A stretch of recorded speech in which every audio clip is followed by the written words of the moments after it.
उत्तर प्रदेश की 25 बड़ी खबर। उत्तर प्रदेश सरकार ने उन लाखों उपभोक्ताओं को बड़ी राहत दे दी है जो लंबे समय से अपने बिजली बिल के बकाया होने के कारण परेशान थे। कैबिनेट की ताजा बैठक में मुख्यमंत्री योगी आदित्यनाथ ने बिजली बिल माफ और आसान किस्त योजना शुरू करने का निर्णय लिया है। इस योजना के तहत अगर कोई उपभोक्ता अपना पूरा मूलधन एक साथ जमा करता है तो उसका 100% सरचार्ज यानी ब्याज माफ कर दिया जाएगा। ग्रामीण इलाकों के किसानों के लिए यह विशेष रूप से फायदेमंद है क्योंकि उनके नलकूपों के बिल में भारी छूट दी जा रही है। बिजली विभाग ने हर ब्लॉक स्तर पर विशेष शिविर कैंप लगाने का फैसला किया है ताकि लोगों को दफ्तर के चक्कर ना काटने पड़े। सरकार का लक्ष्य है कि मार्च के अंत तक ज्यादा से ज्यादा बकाया राशि वसूल हो जाए और गरीब जनता का बोझ भी कम हो। विभागीय अधिकारियों को सख्त निर्देश दे दिए गए हैं कि वसूली के नाम पर किसी उपभोक्ता को परेशान ना किया जाए। अब लोग आसान किस्तों में अपना पुराना बकाया बिजली का बिल जमा कर सकेंगे और उनका कनेक्शन भी नहीं काटा जाएगा। यह कदम आगामी चुनाव को देखते हुए भी काफी महत्वपूर्ण माना जा रहा है क्योंकि इससे ग्रामीण वोट बैंक पर सीधा असर पड़ता है। विपक्षी दलों ने भी इस पर नजर बनाए हुए है जबकि जनता में इस फैसले को लेकर काफी उत्साह देखा जा रहा है। लखनऊ वासियों के लिए आज का दिन बड़ी खुशखबरी लेकर आया है क्योंकि शहर में मेट्रो के विस्तार के दूसरे चरण को मंजूरी मिल गई है। नया रोड चारबाग से शुरू होकर पुराने लखनऊ के घने इलाके जैसे अमीनाबाद और चौक होते हुए बसंत कुंज तक जाएगा। इस प्रोजेक्ट पर हजारों करोड़ रुपए खर्च करने का अनुमान है जिससे शहर के सबसे ज्यादा जमा वाले इलाकों को राहत मिलेगी। मेट्रो अधिकारियों के अनुसार यह रूट काफी चुनौतीपूर्ण होगा क्योंकि पुराने लखनऊ की गलियां बहुत तंग हैं, इसीलिए यह अंडरग्राउंड टनल का काम ज्यादा होगा। इस विस्तार से करीब 5 लाख अतिरिक्त यात्रियों को रोजाना फायदा होने की उम्मीद है। सरकार का मानना है कि इससे न केवल सफर आसान होगा बल्कि प्रदूषण के स्तर में भी भारी गिरावट आएगी। निर्णय कार्य के दौरान ट्रैफिक हाइवर्जन को लेकर भी भारी मास्टरमाइंड प्लान तैयार कर लिया गया है ताकि जनता को परेशानी ना हो। मेट्रो के इस फेज में 12 स्टेशन बनाए जाएंगे जिनमें से 7 स्टेशन जमीन के नीचे होंगे। मुख्यमंत्री ने निर्देश दिए हैं कि काम की गुणवत्ता में कोई समझौता ना हो और इसे तय समय सीमा के भीतर पूरा कर लिया जाए। इस खबर के बाद पुराने लखनऊ के व्यापारियों ने भी खुशी जाहिर की है क्योंकि मेट्रो आने से उनके कारोबार में भी इजाफा होने की संभावना है। कानपुर पुलिस और डाक विभाग की संयुक्त टीम ने आज शहर के एक पास इलाके में छापेदारी कर नकली दवाइयों का एक अंतर्राष्ट्रीय गिरोह का भंडाफोड़ किया है। यहाँ एक गुप्त गोदाम में कैंसर और दिल की बीमारियां जैसे गंभीर समस्याओं की नकली दवाइयां तैयार की जा रही थीं। छापेमारी के दौरान पुलिस ने देखा कि नामी कंपनियों के खाली डिब्बों में घटिया पाउडर भरकर उन्हें महंगे दामों में बेचा जा रहा था। इस धंधे के तार पड़ोसी राज्य और नेपाल तक फैले होने की आशंका जताई जा रही है। मौके से पकड़े गए 3 मुख्य आरोपियों से पूछताछ में पता चला कि यह दवाइयां कई छोटे अस्पताल और मेडिकल स्टोरों पर सप्लाई की जा रही थी। स्वास्थ्य विभाग ने उन सभी दुकानों की सूची तैयार कर ली है जहां यह दवाइयां बिक रही थी। यह पूरा खेल पिछले 2 सालों से चल रहा था और करोड़ों रुपए का टर्नओवर था। नकली दवाइयों के इस्तेमाल से मरीजों की जान को सीधा खतरा था जिसे देखते हुए पुलिस ने अपराधियों पर NSA लगाने की तैयारी कर ली है। बरामद किए गई दवाइयों के सैंपल लैब में जांच के लिए भेज दिए गए हैं। पुलिस कमिश्नर ने इस कामयाबी पर टीम को इनाम देने की घोषणा कर दी है। इस घटना के बाद कानपुर के मेडिकल मार्केट में हड़कंप मच गया है और अब हर स्टोर की सख्ती से जांच की जा रही है। अयोध्या में भव्य राम मंदिर बनने के बाद पहली बड़ी रामनवमी के लिए प्रशासन ने सुरक्षा के ऐसे इंतजाम किए हैं कि परिंदा भी पर नहीं मार सकेगा।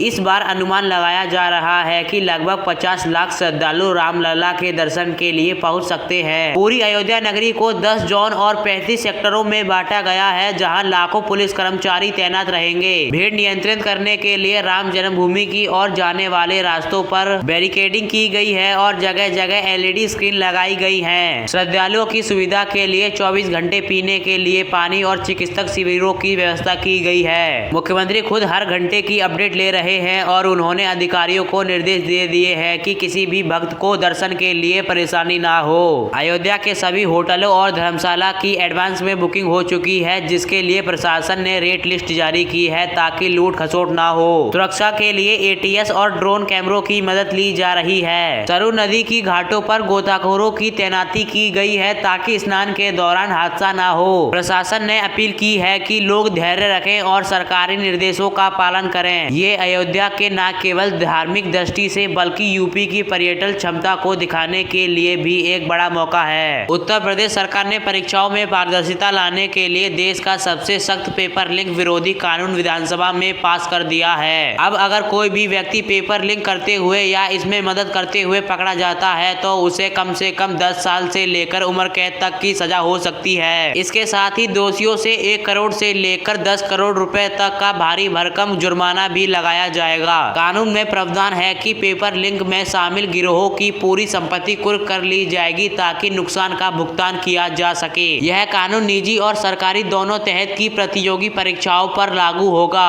हाल के वर्षों में कई परीक्षाओं के पेपर लिंक होने से युवाओं में काफी आक्रोश था, जिसे देखते हुए सरकार ने यह कदम उठाया है। अब परीक्षा केंद्रों पर जैमर लगाना और सीसीटीवी कैमरा से लाइव मॉनिटरिंग करना अनिवार्य कर दिया गया है। पेपर छपाई वाली प्रेस से लेकर सेंटर तक पहुंचने तक की पूरी प्रक्रिया की वीडियोग्राफी होगी। शिक्षा विशेषज्ञों ने इस कानून का स्वागत किया है और कहा है इससे ईमानदार छात्रों का भविष्य सुरक्षित होगा। विपक्ष ने भी इस कानून का समर्थन किया है, लेकिन इसके सख्ती से पालन की मांग की है। सरकार का संदेश साफ है कि युवाओं के सपनों के साथ खिलवाड़ करने वाले अब सलाखों के पीछे होंगे।